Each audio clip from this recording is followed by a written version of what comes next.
Hi, I'm Jörg.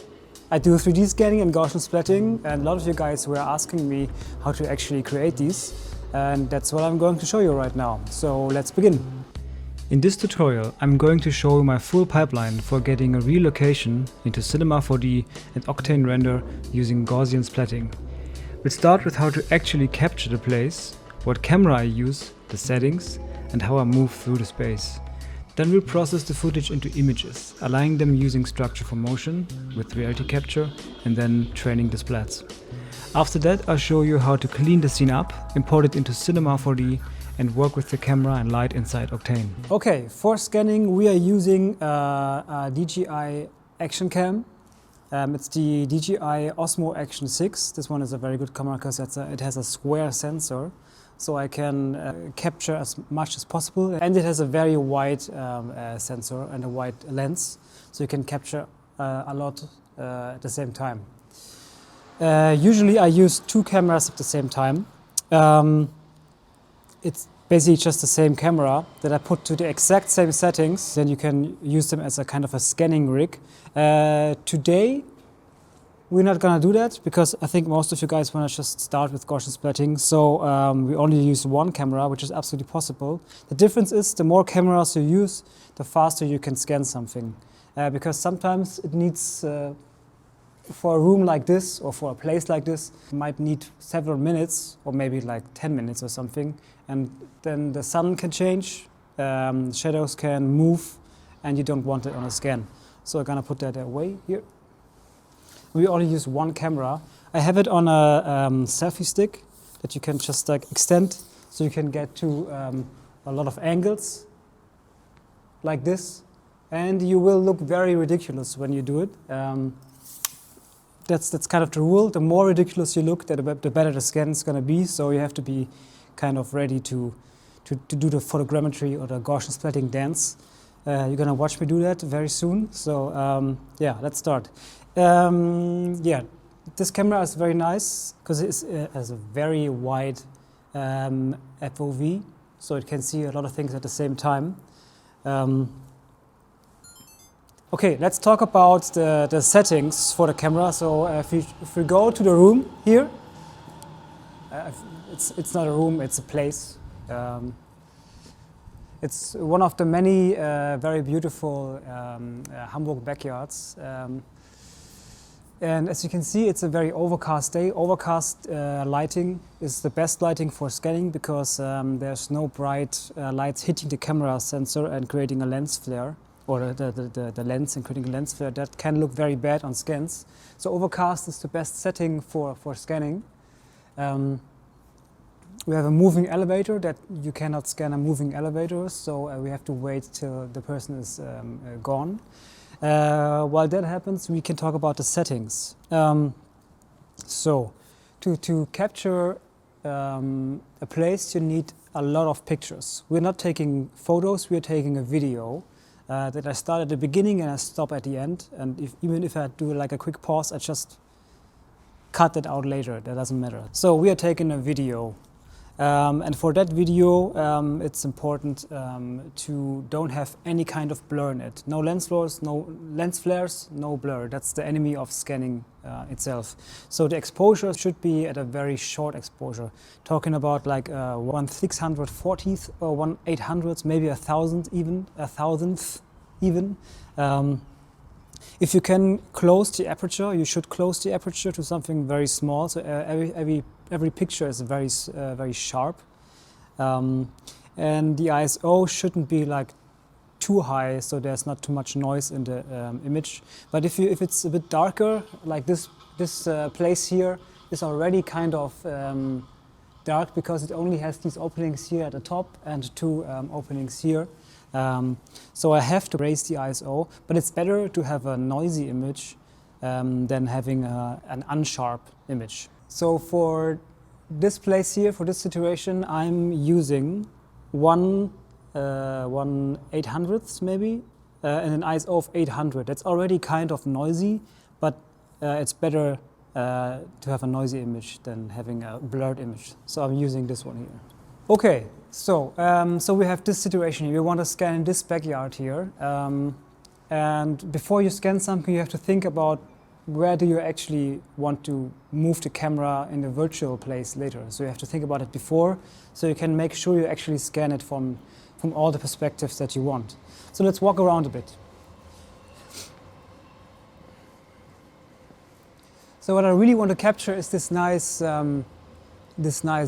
ceiling here with these glass windows, but I also want to capture the complete floor here, so I can recreate that later and walk around here completely free.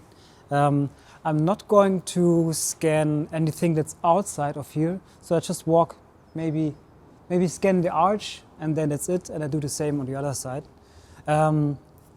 So when you scan a room or a place or an area, you have to think before you want to put a camera, and think about the area where you want to walk around or put the camera freely. So think of it as a kind of light field. You want to capture all the light rays coming from all the sides, and when you capture all of that, you will have a comprehensive 3D model or a comprehensive Gaussian splatting model. If you don't do that, you will have errors at some place, or maybe forgot to scan a certain place, and you move there later and it's not scanned, and then you're going to be angry about your past self. That's going to happen either way, so just do it. Okay, let's begin to scan here. I set the camera, and I will not change the camera. I will also extend the telescope stick, the selfie stick, a little bit. And I'm not holding it here because it's very jiggly. I hold it here, and then I already have kind of a little bit of a steady cam, so I don't shake so much. So let's begin the scan. Okay, it's recording. So first thing is you don't want to just move or just rotate the camera like this. That doesn't, well, you can see the whole room, but the computer doesn't understand, or the algorithm doesn't understand what depth is. You see, moving it like this doesn't really tell you any depth. Moving it like this gives you more depth perception. Same here. If I use this as an example, if I just move the camera, rotate the camera, there's no depth perception.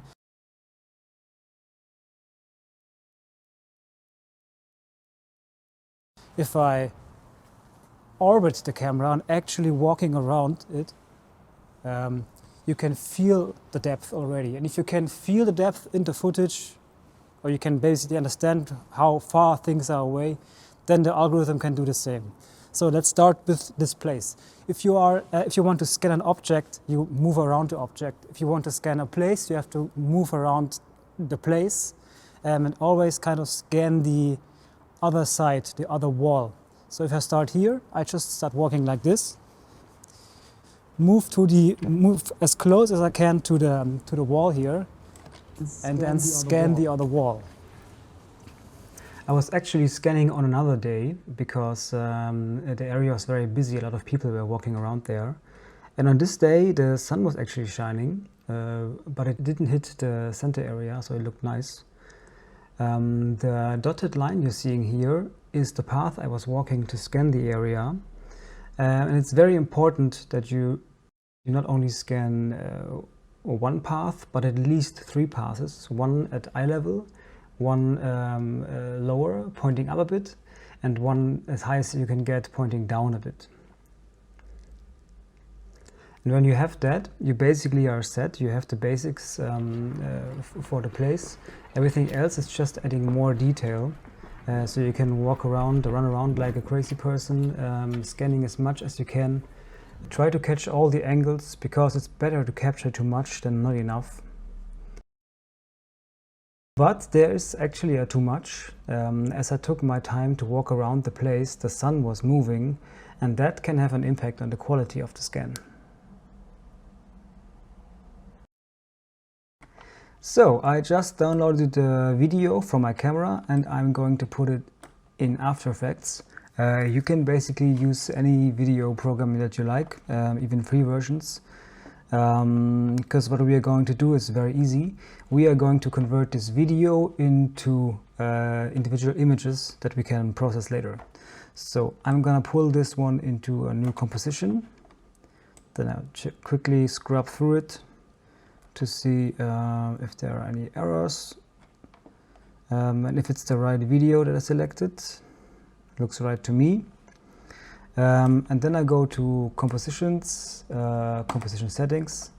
I'm leaving the resolution as it is. It's a great resolution for scanning. I just changed the start time code to 0. So we actually start at 0 here. We don't care about the seconds, we care about the number of frames, which is this one here. So if I scrub it, you can see the numbers are changing. This is the number of frames. So if we go to the very end, we are seeing this video consists out of 21,353 images.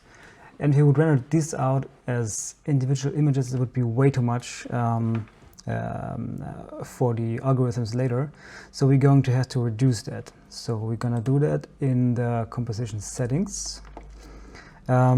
Here, the frame rate. Right now it's 25 images per second, which is of course way too much. So if we change it for something like 4 images per second, and now we check the video, let it play.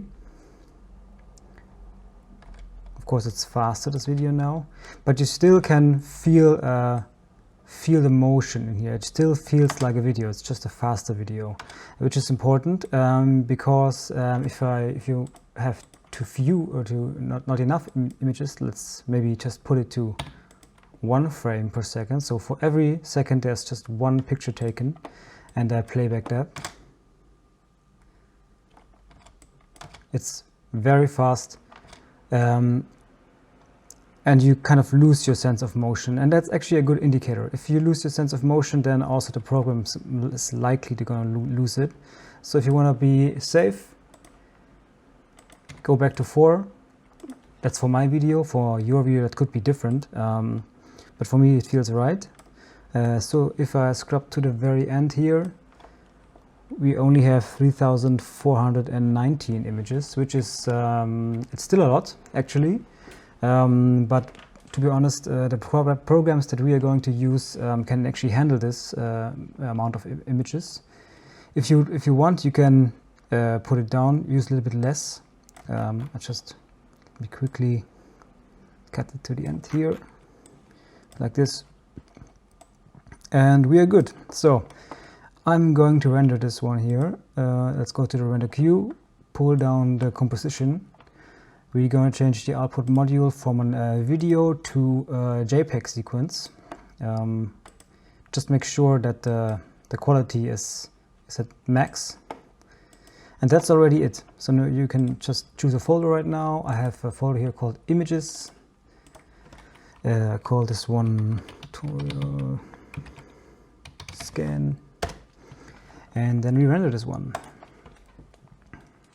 So it's going to take a bit. So see you in a minute. Okay, the images are all rendered. We just quickly check them. Yeah, looks pretty good to me. So what we are now going to do is to process them into a 3D model. So how do we do that? We are going to use a program called Relighting the Scene. It's a free program. If you have an Unreal Engine or an Epic Games engine account, you can just set it up, download the Epic Games launcher, and then go to Relighting the Scene and download it there. I already have it. I'm using the version 2.1.1.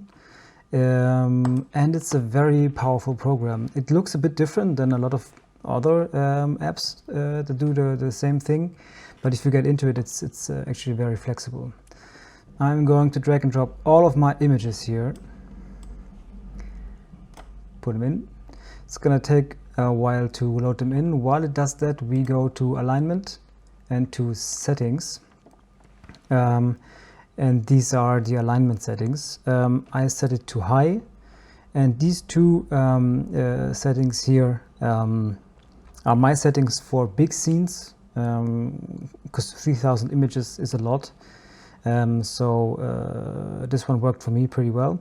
I set the image overlap to high, and I set the image downscale factor to 3. So we only use 1/3 of the resolution, because if we use the whole image size, like 1, it might take a very long time to process the alignment. So 3 is fine here with this resolution. If you, for instance, have are not using a 4K resolution, but maybe just like full HD, then maybe put it to 1 or 2. I set the max feature reprojection error to 2, which means the alignment could be off by 2 pixels. So what this algorithm is doing is it finds points in images and tries to find these points also in other images, and then try to triangulate where these points are in three-dimensional space. And if these points are off by 2 pixels, it's still gonna count. So 2 pixels is not much. You can set it even higher to 3, 4, maybe 10. But the higher you go, the worse the quality is gonna get. And the lower you go, the harder the program's gonna have to work to combine all of these images. And sometimes it's not able to do it, and then it creates different components. So for this scene 2, I think it's a good idea. It's a good setting, and we're gonna keep it like this. And that's actually already it. Now you can press Align Images. And for 3000 images, it's going to take a lot. So see each other in an hour or so, or maybe 2. Let's see. Okay, welcome back. The alignment is finished. It looks pretty good from here. What you're seeing here is a few things. You see a lot of points here. These are actually the positions of the camera. If you want to, you can go to Scene 3D View and turn them on and off. And now you're seeing the point cloud. You can also turn off the grid, so it's a bit less messy here. So what you're seeing here is the sparse point cloud. So this is not used for to create a mesh or anything else. These are actually the points that the algorithm has found in the pictures, and then triangulated them into 3D space. And then use those to actually find the position of these cameras. And what you already see here is you see pretty well the path where I was walking. So where I was starting back here, just doing my 3 rounds of the opposite wall, and also the many circles I did. So if you can see a path, a clear path, then you can be pretty sure that the scan was successful.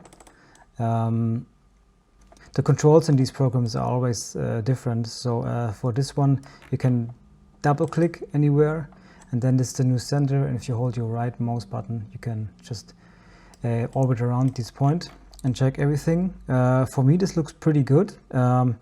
If there would be any cameras like outside here or like below the floor, then you can pretty sure that something is wrong, because you see the path where you was walking. You might even remember it.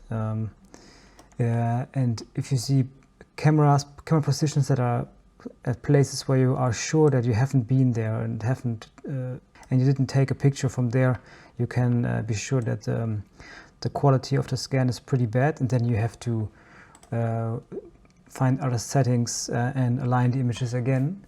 The whole process kind of needs an own tutorial or a course, because if, for instance, the scan wouldn't work out so well, you have a lot of tools here to fix it. You can set manual control points, you can merge different components, but this will take like an hour to explain that.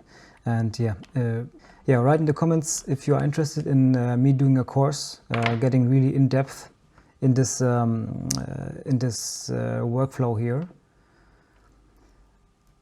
Yeah, but for this one, it actually looks great. We don't have to do anything more here. So what we're going to do now is to export these camera settings, these camera positions, to then train our splats with. So we go to alignment. We have these 3 things here. We go to registration, the sparse point cloud, and XMP files. So create a new folder. I call them cameras. Let's call it tutorial scan. These are my settings. I think these are the standard settings. Just check them. Then the sparse point cloud, same folder.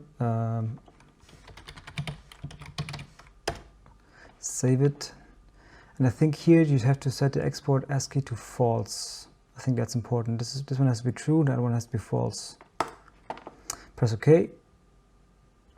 And then we're going to export XMP files. So what these things are doing is they export one XMP file per image, and it ports it into your image folder. If you press OK, it's going to put it there. Just press yes. Got it. So we can now close this program. We're going to save that. So now we're going to use Postshot. Postshot, you can train Splats in the free version, but if you want to actually export the Splats into another program, you have to pay for it. I think it's 17 euros or dollars per month. I'm using it because I think the tools. I'm using it because I used it for a while now, and I'm used to it. There's also Lichtfeld Studio, which is a free program, which does pretty much the same. So check that out. I don't have too much experience with it, so now we're going to import our files that we just created, these two, and also the images. Just select all of them, the images and the XMP files, drag and drop them, and this is going to take a while. Okay, there they are. Okay, we set this at use all images. We're going to use photometric compensation, which is a great feature, because if for any reason you took a video and the exposure changed over time, it's able to compensate for that. Before that feature, if your exposure would change, then you get a lot of floaters into the image. So this is great. Camera poses should be at import because the camera poses are already set. We're going to use the Splat 3 profile. We don't change the resolution, and the max splat count 3 million for now is fine for the scene. I think at the end I will go to 6 million, but actually I start with 1 million and changed it later. And for the training steps, I'm going to use, let's say, 500,000 steps, and I'm going to press import. It's going to take a while. Okay, now it's imported, but it's still going to take some time for it to initialize the training. Okay, now it's started. I press stop already. That's a very cool thing about Postshot. You can see the process while it's doing it, and it's very important because we are actually... Oh, now there it is. This looks very messy right now. You can navigate like any other 3D program in it. What you're seeing right now is the cameras, already some trained splats, but it looks very messy already. So if you turn off the splats, so mute them for a bit, you can see the same thing we saw before, the sparse point cloud, the image positions. And if it looks the same like in reality capture, you're good.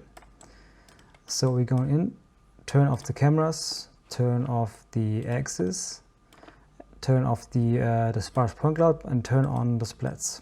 So you can walk around in it. And if I press start again, you can watch it actually train.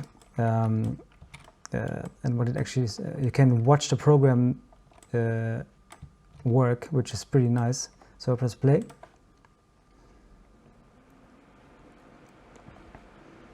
And if you press play here, you can actually see the splats moving around.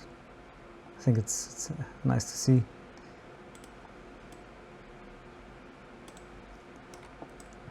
So So this can take like hours. For this scene, I would say like 1 to 2 hours is enough to be trained.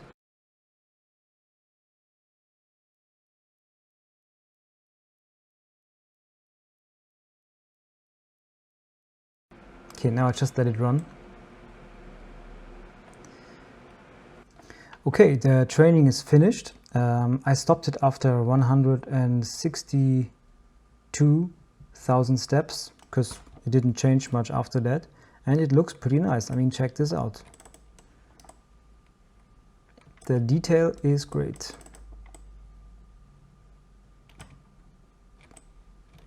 Basically everywhere.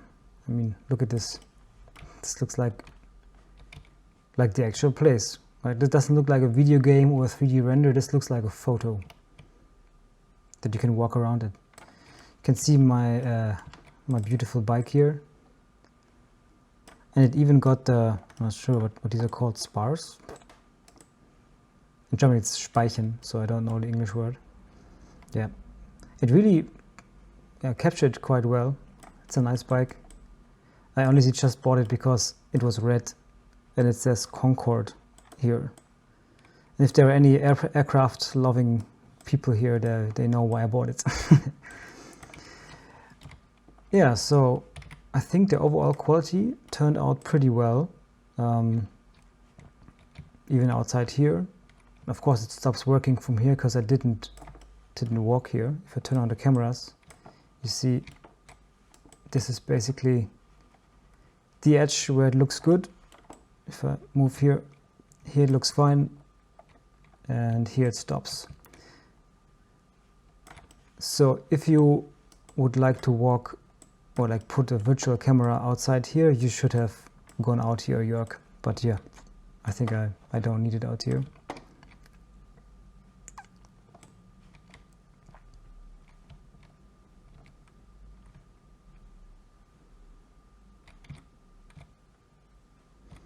It even got the reflection here. Look at this.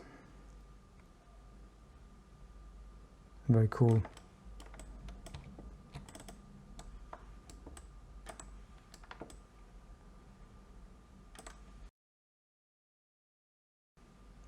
So what you see here is kind of a glitch, but that happened because it took me about 10 minutes to scan the whole place, and the sun moved while I did it. So what you see here, you can see shadows moving. I don't think it's too bad actually. I think it works still. If you don't do any crazy camera movements, you don't really see it. Maybe on the, yeah, here on the wall you can see while I'm changing my camera, the shadow is changing here. But yeah, I think it's still fine. It still works for me. Let's move out here a bit. It also works, I think. I didn't move close to this Porsche here, but it still kind of works. But then yeah, if you go behind it, it breaks because I only did like 2 rounds. One facing this direction, one facing the other direction. So it looks good if you stay inside of the captured cameras. And if you move out, it stops working. It's actually quite interesting to view that from this angle, because it looks very nice, and then you change it and it completely breaks. The magic of Gaussian splatting. I could fly around this like for hours. It's like, and I did. I mean, it's what I do most of my days. Okay, enough flying around here. It looks very nice. I think we can use it like this. What you can see here, there's a lot of fog on the floor, and there's some floaters here and there, and we are going to clean them up. So we're not going to do this here in Postshot. we are going to do this in Super Splat. So what I'm going to do here is press File, export radiance fields, and choose PLY files. And we're going to export that here, call it export. So we check that. It's actually just 1.3 gigabytes, which is great. The whole scene, just 1.3 gigabytes. Okay, now we move to superspl.add, and then you can go to an editor. It's a browser-based app, and it works really well. You can just drag and drop that into it. Should also load quite quickly. And of course, every 3D program has different settings for like orbiting, like moving in and out, and like drag across. And it makes me crazy. I don't know. Can we just like do a norm for that? It's oh, I'm dying. At least the double click works. Okay, so as you can see, it looks pretty much the same as in Postshot. And now, but here you have some very nice cleaning tools. So you can click that one here, Splat Modus. And then what you see here, if I turn it off again, you see outlines of splats. And it makes it way easier to find floaters that are in the way. Oh, these programs. It's so hard to navigate. So, for instance, these floaters, I want to delete them, so I go to this one here. Then I can click individual splats and delete them. Also the floor here, if there is too much fog on the floor, I can delete it like this. You can also select multiple splats, and it only selects the visible splats, so not like all splats that are inside of the selection. Oh, sorry. This is making me crazy. So you can clean up splats like this and find floaters like this here.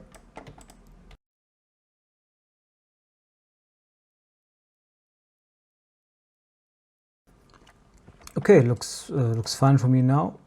Change it back to normal.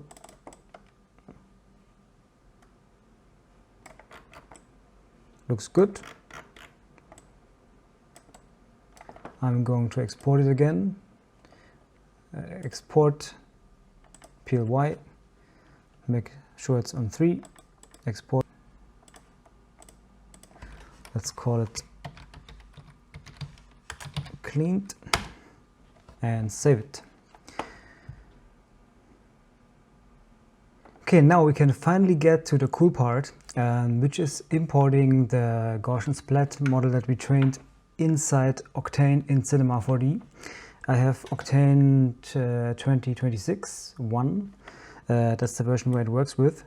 And then there's Objects and Octane Gaussian Splat. So you just find your file. This one here, open it, wait a bit, and then you have Gaussian splatting inside Octane. Okay, there it is. Let's move around a bit here. There you have it. The first thing we do is saving it, because sometimes it breaks. Oop. Okay. So the biggest problem is you don't see anything in the editor. You only see it in the live viewer of Octane, but you can actually also navigate with the same controls inside the live viewer. So that's nice. The other thing is you see this white sparks, embers, speckles here. That somehow happens because Octane Render Splats always a bit more transparent than other programs, and the basic background of Octane is, as you can see here, it's like a white. So what you can do is add an Octane HDRI environment, which is by default total darkness. So if I go back in, they disappeared, and we also have our nice black values back. Because if I disable it again, you see it always looks a bit gray. Now I turn it on again, and it looks better. So as you can see, the performance is already pretty nice, but I also have a 5090, so that's a quite powerful GPU. What you can do to increase the viewport experience is you go to the settings, type in a smaller resolution. Let's do a classic 4:3 ratio. I'm a 90s kid, and then lock the resolution to the viewport resolution to the render settings, and then you can just make the view bigger and then zoom into it, so you have a zoom factor of 1.8 or 2, and that makes everything way quicker. Of course the resolution is worse, but for the viewport itself I think it's absolutely sufficient.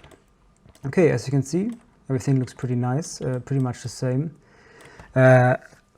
as in other programs. So the last thing we have to set up before we can come to the actual cool things is the size settings. So let me save again, and then we add a little mannequin in here. Just I have to say, actually, the scale looks pretty good actually. Because sometimes the Gaussian Splatting algorithm doesn't really, of course, doesn't really know how big the scene was, and then you have to scale it to have the right size. So why did I do that? Because we are going to use the Octane camera and use actual physical values for the aperture settings, for exposure settings, and for the depth of field. To behave like you would expect it to behave, you have to have the right scaling. Okay, let's delete our little mannequin again and actually do the cool things here. So I'm going to create an Octane camera. We jump into that camera, nothing changes. But now we can do a few nice settings that really changes the whole look of the thing. So first thing is I'm going to add some very nice bloom effects. So we go to post-processing, we enable those, and then we really increase the values of the bloom and the glare. Something very high, like this. Now everything is kind of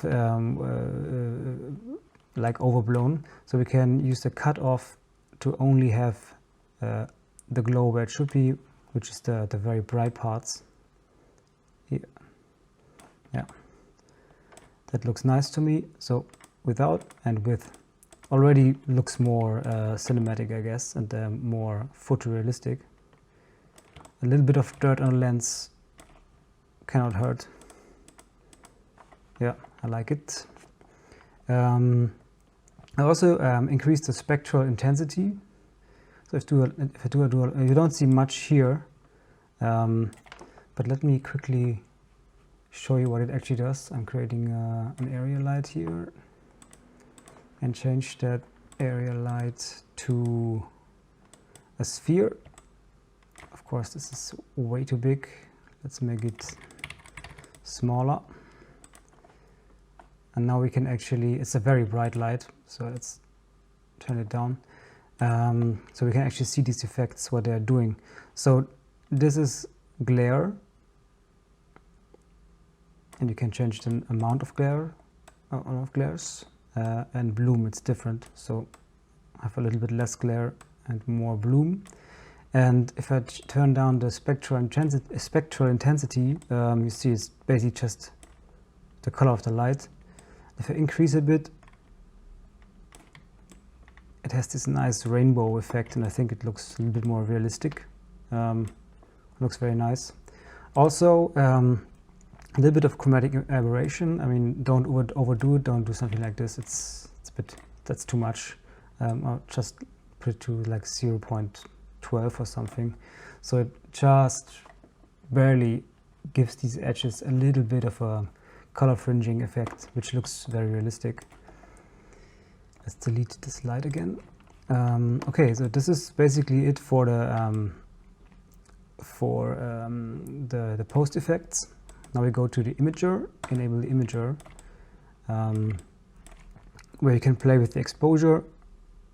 We leave it at 1, and where you can set your image.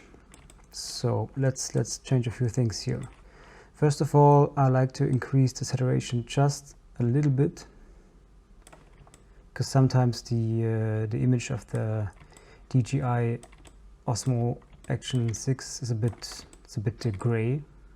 So if I add a little bit more saturation, of course not like this, but just a little bit, yeah, like this. That looks nice. Okay, so now the best part for me, because I like to take pictures in the real world with nice big lenses and large aperture lenses. So we changed the camera type to universal camera, and then we have the f-stop. The f-stop is basically the size of the aperture. So if you put it to like a 2, that's like a pretty standard value for let's say like a 50 millimeter. So we can change the focal length. Put it to 50. Let's have a nice 50 millimeter, and we use the autofocus setting here, because we don't use it, everything is out of focus, and we set it to autofocus. It focuses in the center of the screen, so we can already see that it's working. And then we just because we can open the aperture to like a 1, so that's a big lens, and you can already see a very beautiful depth of field appearing here. Let's go somewhere else to see the effects. Yeah, that's nice here. So you can see this one is in focus, the rest is out of focus. If you want to pick focus, you can use this one here and click, and you see it works perfectly. If you want to not use it anymore, just declicking it's not enough. You have to also select autofocus again, and then it's back.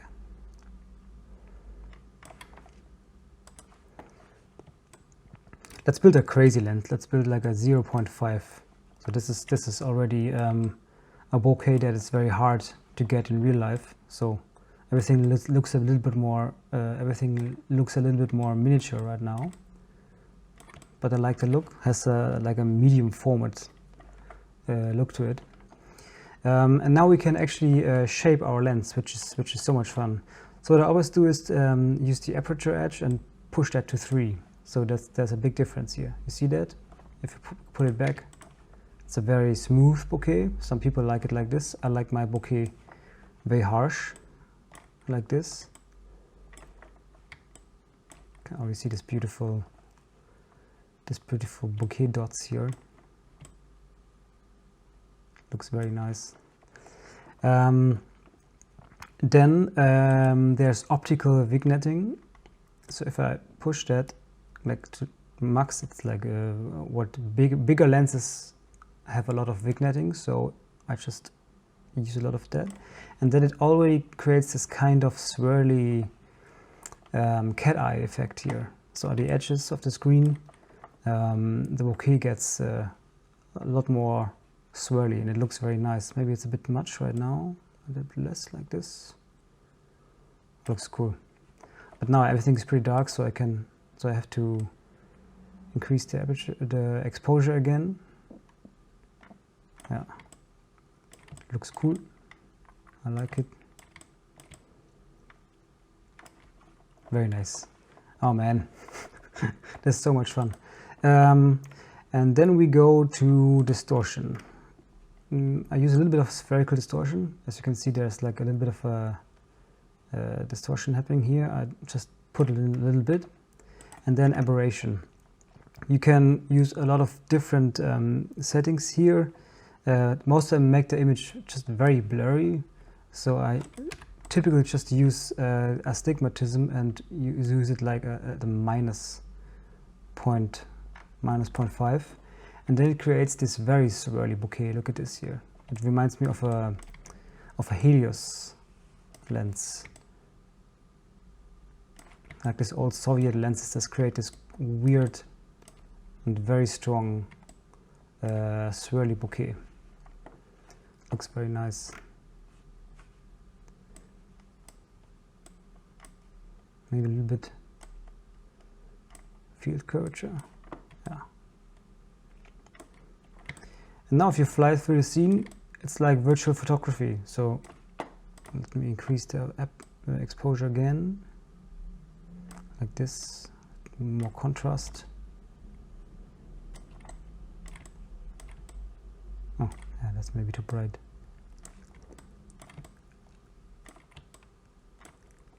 I mean, look at this. Looks almost like a photograph.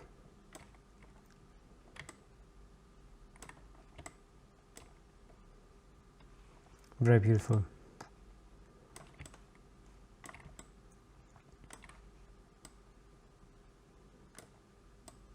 You can also, if you have like overblown highlights, you can use the highlight compression and tune down just the highlights, so you have already a bit more of like a dynamic image.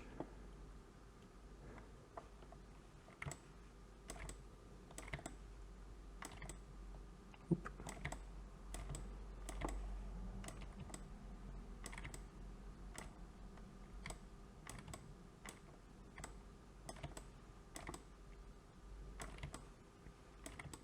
This is so much fun.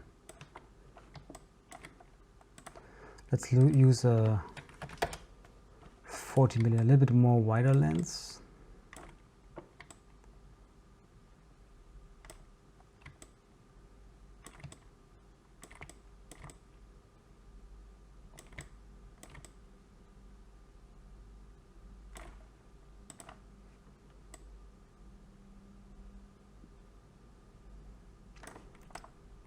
Nice.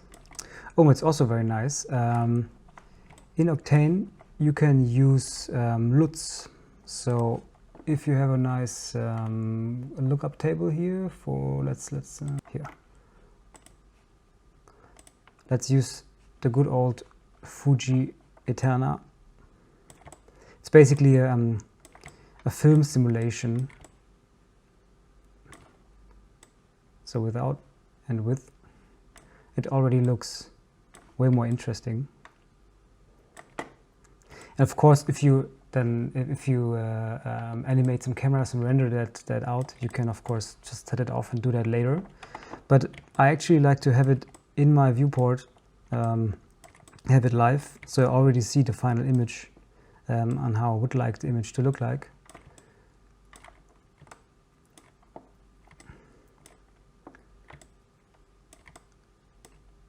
And it's also way more fun.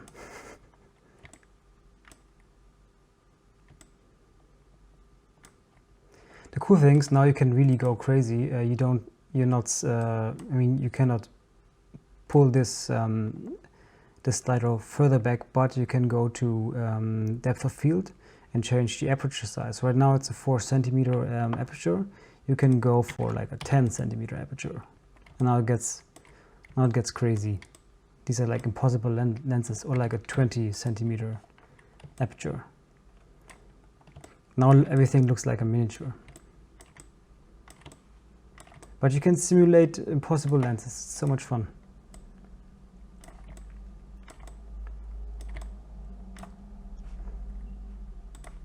Let's do like a 50, like a half a meter. So this would be a lens that is a half a meter wide. Of course, it's completely crazy.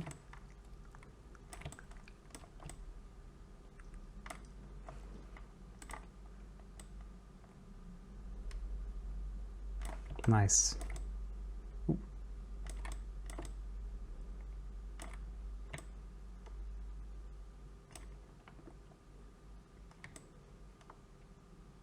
Oh, I lost it.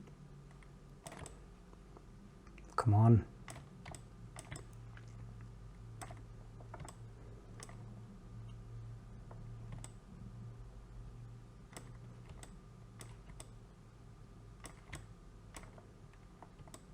It's nice toy cars. Well, yeah, that's of course completely crazy. Let's go to something more reasonable.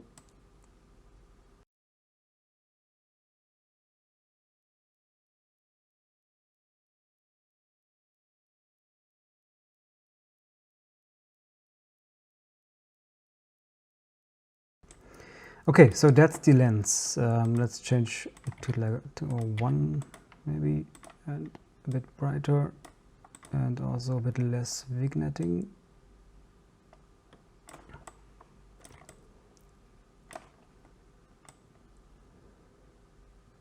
Like this, yeah. Okay, so what else can we do? We can actually add objects here, and they will get the light from the splats. So let's add a sphere in here. So right now it's completely dark. It gets a little bit of light, but that's just because we are in direct lighting. So if you change it to path tracing, it actually gets lit by the splats. So it's what we have here is kind of an HDRI, but in 3D. And looks very cool. But the one thing is, there are no shadows. And that's because the whole Gaussian splatting scene is basically emitting light. And you cannot have shadows on a light emitter. So unfortunately that doesn't just work. You have to do some tricks to make it work. But floating objects are actually very easy. Let me decrease the radius like this. And if you want to have like a reflective material, you can set it to glossy. Maybe make it a bit darker so we see the reflection better.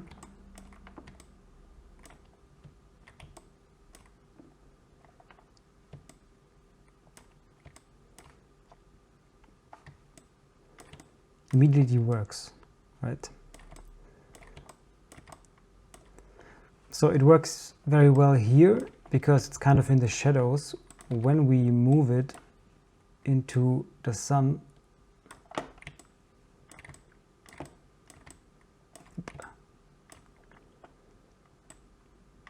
mean it's quite bright, but it's getting indirect light from the floor and not from the sun, because I didn't capture the sun. The sun is way too bright to be captured. So what you have to do here, what you should do here is create an artificial sun and direct light to it, like make a fake sun and recreate that lighting. But then you also have to rebuild the geometry here to have the shadow sit in right here. So that's a bit more work. If you're interested in that, I can explain that to you in maybe a course that's a bit longer than this tutorial, like a really in-depth course where I can show you other things. For example, let me show you this scene. What I did here is I recreated the floor of this nice backyard with photogrammetry, basically using the same data set that I used for the Gaussian splatting, and also used that for creating a 3D mesh of the floor. Let me show you here. I can raise the floor individually. So this is not a Gaussian splatting model, this is an actual 3D mesh. So if I go below it. So what I did is I cut out the floor and deleted the Gaussian splats of the floor, and then only recreated the floor here. If you go close, it doesn't look very nice. If you go a bit further away, it looks better. And then also created a virtual sun. So because there's a little bit of, let me quickly delete the trees. Yeah, oh, there's one more.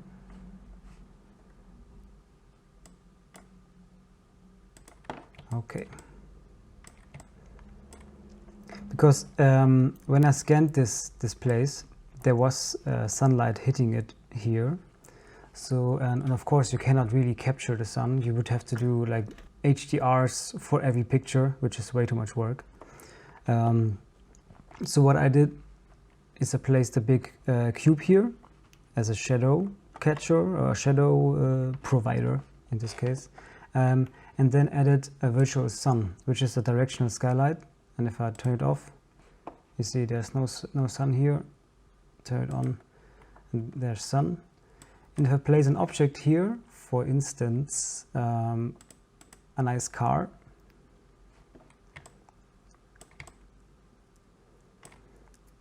it gets hit by the sunlight. So with a few tricks here and there, you can recreate the location that you scanned and have these beautiful light interactions faked, but it still works.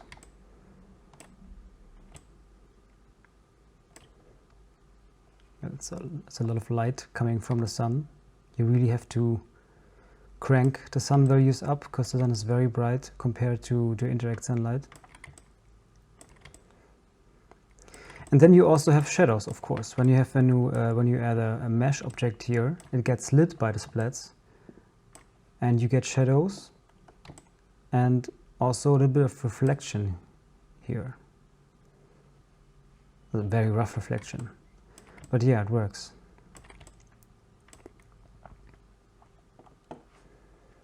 Okay, but back to the other scene.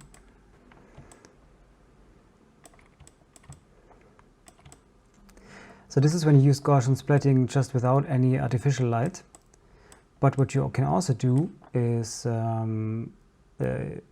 completely disable all lighting and then relight it. Sometimes it works great, sometimes not so great. So this scene is actually not the best case for relighting because it has a lot of surfaces that will look quite off when they get lit from another direction than they were lit in real life. So I show you what you have to do. You right click on the Gaussian splatting object, you go to the Octane settings, tags, use an object tag, go to, yeah, that's already it for the tag. Then you click on the Octane Gaussian Splat object and change the lighting mode to power and color. And since we have no light in here, it's dark. But then we can add a light. Let's add an area light. That's a very bright light again. Let's turn it down a bit. And as you can see, you can relight Gaussian splatting.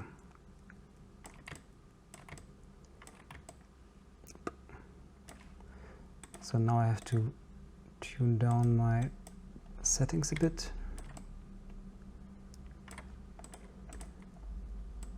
And they also can receive shadows now. Right now they don't. So what you have to do is go back to the object and increase the shadow strength. I put it to full and it works, as you can see. But the quality really suffers. Right now it looks fine more or less, but if I increase the size and move it somewhere, let's say make it bigger.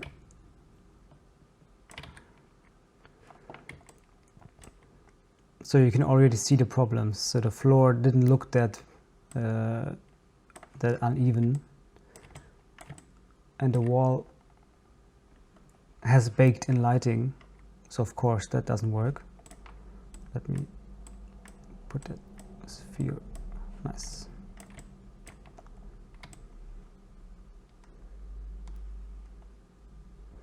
But it looks cool. I mean, and now you can color, have different light colors. Let's say we have a bright blue skylight. Let's move it up a bit more.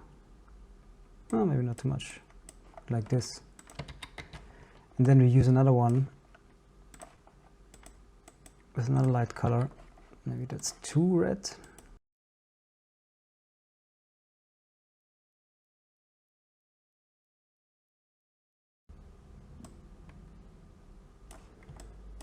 So what you see is another problem of Octane Gaussian splatting. Since it's always a bit more transparent than it should be, you can see through it.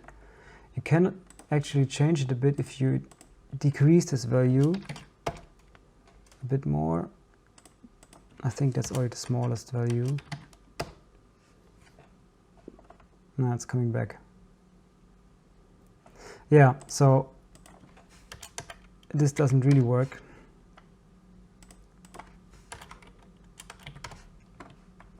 So if you want to actually have that, you kind of have to recreate the shape of that gate.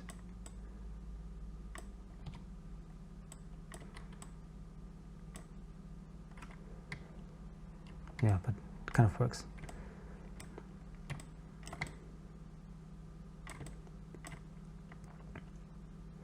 So you see it basically works, but you also see the problems. So there's baked in light from the actual capture, and there's weird shadows here and there. So some scenes work nice, some scenes not so much.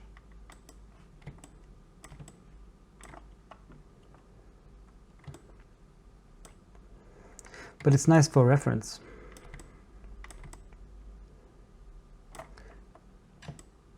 Oh yeah, what's also cool, you can add virtual haze or virtual fog. So you go to the Octane sky, go to medium and press add fog and increase the radius to, let's say at least 500.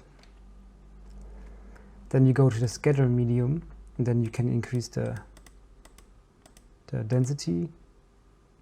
Now it's too much. I also like to add to have the face a little bit more to 1.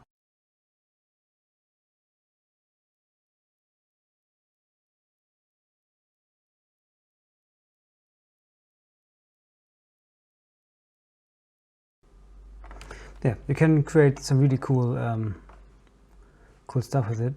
Just have to play around a lot. But that's the fun, right?